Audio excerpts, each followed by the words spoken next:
Welcome back students, मैं हूं आपका शाहिद सर और आप देख रहे हैं दी कैल्सीफाई चैनल। अभी हम क्वेश्चन नंबर 6 to 8 को करेंगे। बहुत आसान तरीके से इस चैनल पे हम लोग मैथ को सॉल्व करते हैं, साइंस को एनिमेशन से पढ़ते हैं। तो अभी जल्द से जल्द शुरू करते हैं क्वेश्चन नंबर 6।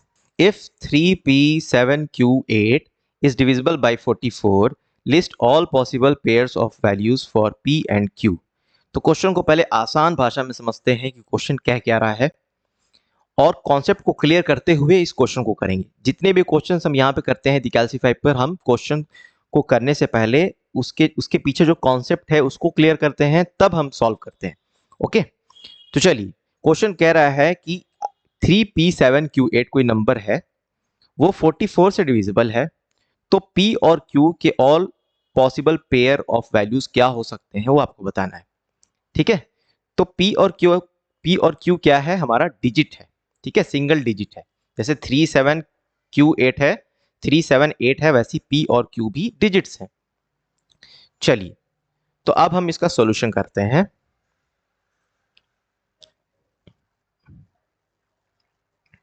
चलिए, तो पहले ये देखिए, अगर कोई नंबर 44 से डिविजिबल है, इसका मतलब ये हुआ कि वो नंबर 11 और 4 से भी डिविजिबल हुआ।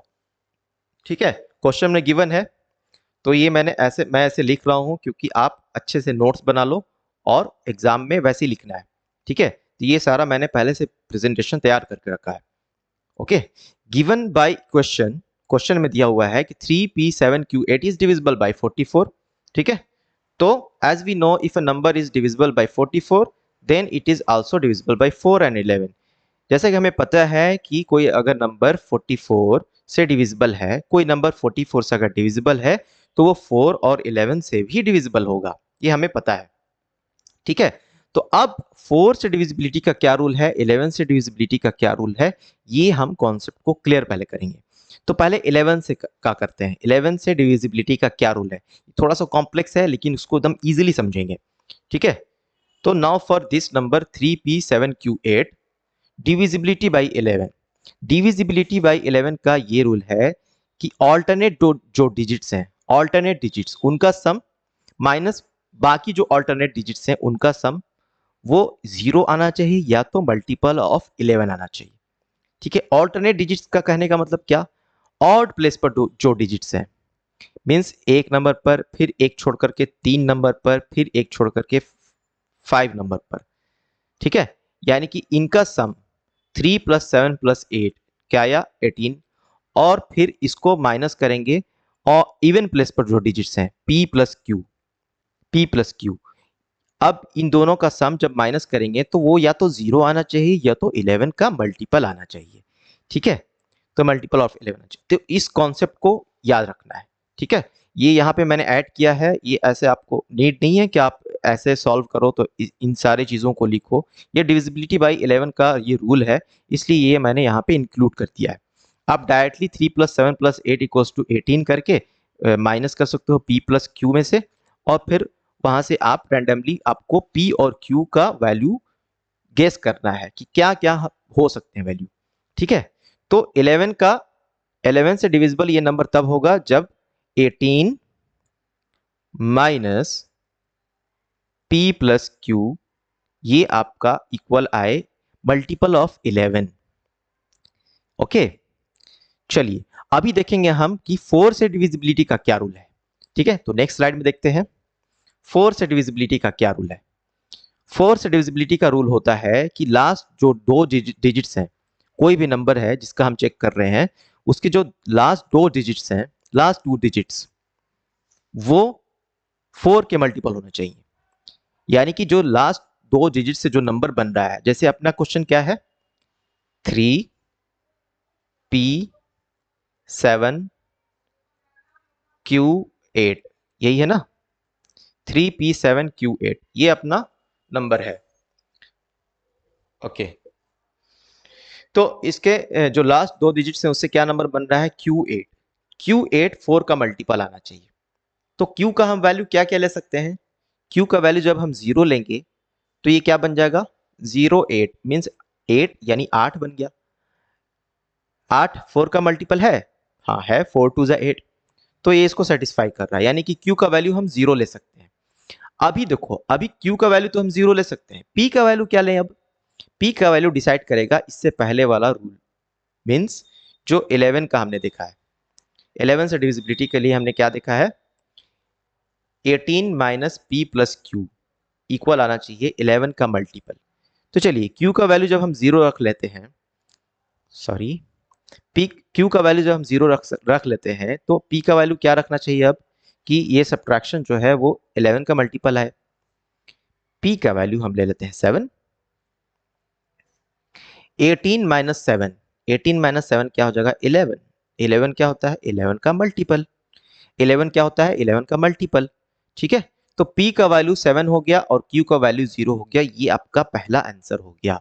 मीन्स पहला केस हमने लिख दिया, put Q equals to 0, P equals to 7। तो ये हो गया आपका आंसर। मीन्स पहला पेयर हमने फाइंड कर लिया। ओके, चलिए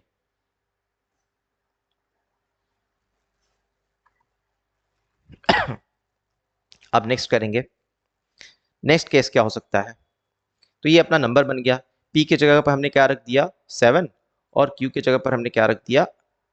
0। तो ये अपना नंबर बन गया। This number is divisible by 4 and 11, so also divisible by 44।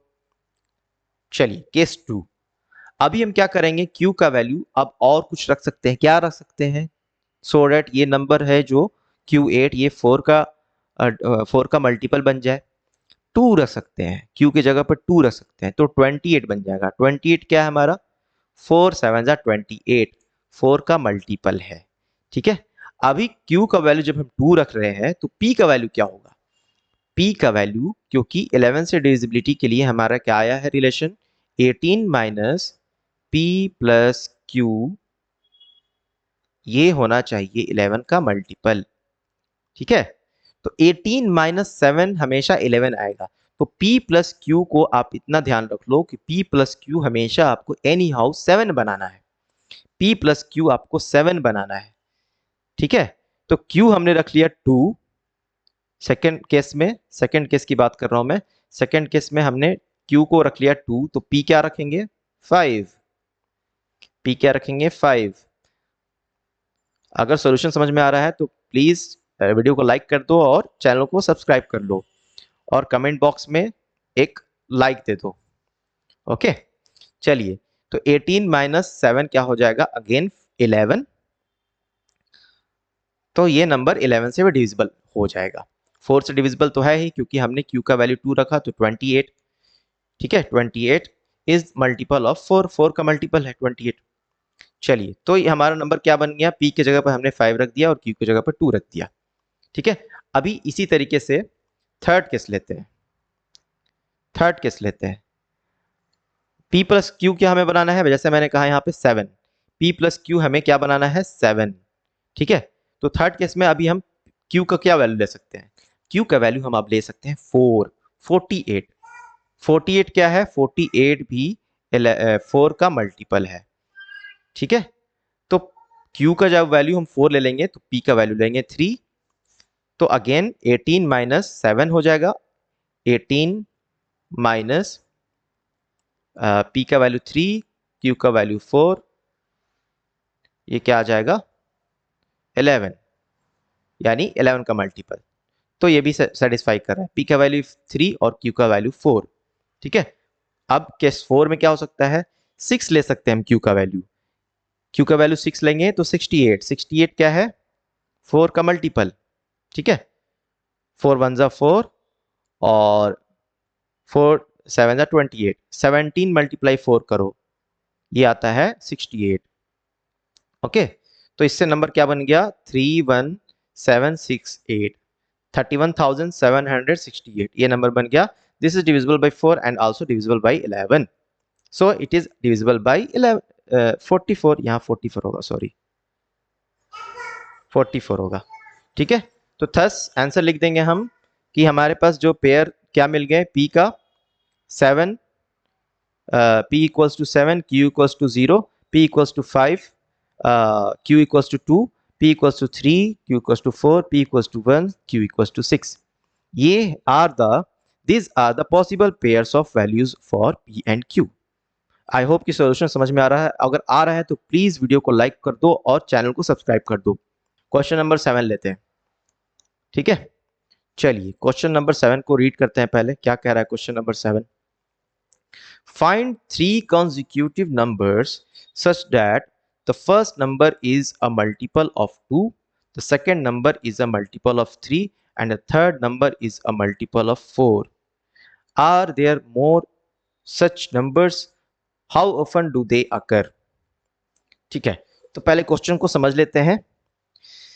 कह रहा है कि ऐसे 3 कंसेक्यूटिव मीन्स लगातार, कंसेक्यूटिव का मतलब होता है एक के बाद एक नंबर, ठीक है। जैसे 2, 3, 4, 5 ये सारे कंसेक्यूटिव नंबर्स हैं, ठीक है, एक के बाद जस्ट एक।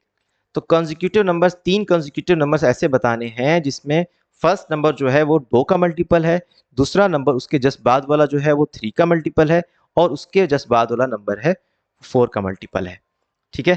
तो चलिए सोल्यूशन करते हैं। देखिए फर्स्ट सेट ऑफ नंबर्स जो कंसेक्यूटिव नंबर्स का हो जाएगा, आपका क्वेश्चन में ही दिया हुआ है, वो हो जाएगा 2, 3 एंड 4। 2 क्या है? 2 2 का मल्टीपल है, 3 3 का मल्टीपल है, 4 4 का मल्टीपल है। अब ऐसी और कौन से नंबर और कौन से कंसेक्यूटिव नंबर्स है सेट जो फर्स्ट जो है वो 2 का मल्टीपल है, उसके बाद 3 का मल्टीपल है, उसके बाद 4 का मल्टीपल है। तो इसको करने के लिए हम क्या करते हैं, एलसीएम ऑफ 2, 3 एंड 4, 2, 3 और 4 का एलसीएम फाइंड कर लीजिए, ठीक है। 2 1 जा 2, 2 2 जा 4, ठीक है। क्या हो जाएगा एलसीएम? एलसीएम क्या हो जाएगा? 2 मल्टीप्लाई 3 मल्टीप्लाई 2, 12। ओके, अभी क्या करना है आपको, 12 ऐड करते जाओ। 2 प्लस 12, 3 प्लस 12, 4 प्लस 12। ओके, ये हो जाएगा आपको 14, 15, 16। देखिए 14, 15, 16 तीन कॉन्सिक्यूटिव नंबर्स हैं। 14 2 का मल्टीपल हो गया, 15 3 का मल्टीपल है, और 16 4 का मल्टीपल है। अब ऐसे ही आप 12 ऐड करते जाओ, ठीक है। अभी 14 में 12 ऐड कर देंगे तो नेक्स्ट सेट मिल जाएगा हमारा 15 प्लस 12, 16 प्लस 12, ये नेक्स्ट सेट मिल जाएगा। 14 प्लस 12 क्या होता है? 26, 15 plus 12 27, 16 plus 12 28, okay and so on. इसके बाद भी फिर हम 12 ऐड करेंगे, और क्या सेट मिलता है वो आप कमेंट बॉक्स में बताएंगे, ठीक है। तो इसमें देखिए पूछ रहा है ना, क्या करना है, find 3 consecutive numbers such that the first number, ठीक है, हमने मिल गया है, ठीक है। Are there more such numbers, how often do they occur? हाँ, इससे ज्यादा और भी हैं। और क्या पूछा? Are there more such numbers? Yes, there are more such numbers. How often do they occur? At the gap of 12, ठीक है। 12 के गैप पर ये नंबर्स हमें मिल रहे हैं, है ना। 14 मिला, 14 में 12 ऐड करेंगे तो 26, ठीक है। तो फिर 26 में 12 ऐड करेंगे तो फिर आएगा आपका 12 ऐड करेंगे तो 38, ठीक है। तो मतलब कि ये पूछ रहा है ना कि how often they do occur, how often do they occur, तो आफ्टर द गैप ऑफ 12, ये हो जाएगा आंसर। आई होप कि सॉल्यूशन समझ में आ रहा है। तो प्लीज वीडियो को लाइक कर दो और चैनल को सब्सक्राइब कर दो। अभी हम क्वेश्चन नंबर 8 लेते हैं। देखिए इसमें क्या कर रहा है, right 5 multiples of 36 between 45,000 and 47,000, share your approach with the class, ठीक है। कह रहा है, क्वेश्चन कह रहा है 5 मल्टीपल्स हमें बताने हैं 36 के 45,000 और 47,000 के बीच में। ओके, तो क्या करेंगे इसको, चलो 36 का मल्टीपल हमें बताना है। तो 36 का मल्टीपल अगर कोई नंबर है, दैट मीन्स वो नंबर 9 का भी मल्टीपल हो जाएगा और 4 का भी मल्टीपल हो जाएगा, क्योंकि 9 4 जा 36 होता है, ठीक है। We know that if a number is a multiple of 36 then it is also a multiple of 4 and 9। देखिए ये सारा स्टेटमेंट लिखकर मैंने पीपीटी इसलिए बनाया है ताकि आप लोग को नोट्स बनाने में प्रॉब्लम ना हो, और एग्जाम में कैसे लैंग्वेज लिखना है ये भी प्रॉब्लम ना हो। अगर इस तरीके से आप एग्जाम में क्वेश्चन को सॉल्व करते हो तो आपको फुल मार्क्स मिलने की गारंटी है। आउट ऑफ 100 100 ही आएगा आपका, ओके, मैं इसकी गारंटी देता हूं। चलिए नाउ इन 45,000 में अब हमें देखना है कि 45,000 4 का मल्टीपल है या नहीं, 9 का मल्टीपल है या नहीं। तो उसकी क्या रूल है, इसकी क्या रूल है, लास्ट टू डिजिट्स 0 0, ये क्या है, इट इज डिविजिबल बाई 4। 0 0 क्या है, 0 0 तो 4 से डिविजिबल है ही, 0 तो 4 से डिविजिबल है ना। 0/4, 0 डिवाइडेड बाई 4 0, है ना। कोई रिमाइंडर बचा, नहीं बचा। चलिए, तो 4 से अच्छा 4 से डिविजिबिलिटी का ये भी रूल है कि लास्ट दो डिजिट्स या तो 0 0 हो जाए या तो 4 के मल्टीपल हो। ठीक है, तो यहाँ पे 0 0 है, तो ये नंबर 4 से डिविजिबल हो गया, यानी 4 का मल्टीपल हो गया। ओके, अब 9 से देखेंगे। 9 से डिविजिबिलिटी का क्या रूल है, डिजिट सम 9 या 9 का मल्टीपल आना चाहिए। तो 4 + 5 + 0 0 0 ऐड किया तो आ गया 9, इट इज डिविजिबल बाई 9। तो इसका मतलब क्या हुआ कि ये नंबर 4 से भी डिविजिबल है और 9 से भी डिविजिबल है। तो ये नंबर 36 से भी डिविजिबल हो गया, यानी कि 36 का मल्टीपल है ये नंबर। अब ये 36 का मल्टीपल है, तो इसमें अब हमें क्या करना है, क्वेश्चन में 5 मल्टीपल्स ऑफ 36 फाइंड करना है। तो अगर हम 45,000 में 36 ऐड करते जाए तो वही आंसर नहीं हो जाएगा, है ना। चलिए, 45,000 is completely divisible by 36, तो 5 multiples of 36 between 45,000 and 47,000 क्या हो जाएगा, 45,000 36 से डिविजिबल है, यानी कि 36 का मल्टीपल है। तो इसमें जस्ट 36 और हम ऐड करते जाएंगे तो हमें वो 5 मल्टीपल्स ऑफ 36 मिल जाएगा। ठीक है, 45,000 प्लस 36, 45,000 plus 36 plus 36, यानी 2 times 36 and then 3 times 36, 4 times 36 and then 5 times 36। इस तरीके से इसको जब सॉल्व करेंगे तो हमें मिलेगा 45,036, 45,072, 45,000 55,108, 45,144, 45,180। ये आपका आंसर हो जाएगा। ओके, आई होप कि सॉल्यूशन समझ में आ रहा है। अच्छा हाँ, एक चीज यहाँ पे देखो, जब ये नंबर कंप्लीटली डिविजिबल बाई 36 आ गया तो हम इसमें 36 क्यों ऐड कर रहे हैं, 36 क्यों ऐड किए जा रहे हैं, क्योंकि देखो जैसे सपोज करो कि 4 इज कंप्लीटली डिविजिबल बाई 2। ठीक है, 4 तो 2 से डिविजिबल है ही, तो अगर हमें नेक्स्ट 4 के आगे हमें 2 का मल्टीपल और अगर चाहिए तो हम क्या करेंगे, 4 में 2 ऐड करते जाएंगे ना, देन ये जो आया उसमें फिर ऐड करेंगे 2, फिर उसमें 2 ऐड करेंगे। ठीक है, क्योंकि 4 2 से डिविजिबल है, यानी 2 का मल्टीपल है, तो उसमें हम 2 ऐड करते जाएंगे तो नेक्स्ट मल्टीपल हमें मिलता जाएगा। ठीक है, तो वही किया हमने, ये नंबर हमें पता चल गया कि 36 से डिविजिबल है, तो हमें बिटवीन 45,000 यानी 45,000 से बड़ा और 47,000 से छोटा हमें 536 के मल्टीपल्स फाइंड करने थे। तो 45,000 हमने प्रूव कर दिया कि ये 36 का मल्टीपल है, यानी 36 से डिविजिबल है। तो इसमें हम इसके बाद क्या करेंगे, 36 ऐड करते जाएंगे तो हमें वो 5 टाइम्स ऐड करते जाएंगे तो हमें वो 5 मल्टीपल्स मिल जाएगा। ठीक है, आई होप कि सोल्यूशन समझ में आ रहा है, और अगर आ रहा है तो प्लीज़ हमारे चैनल द कैल्सीफाई को सब्सक्राइब कर दीजिए। मिलते हैं अगले सोल्यूशन में।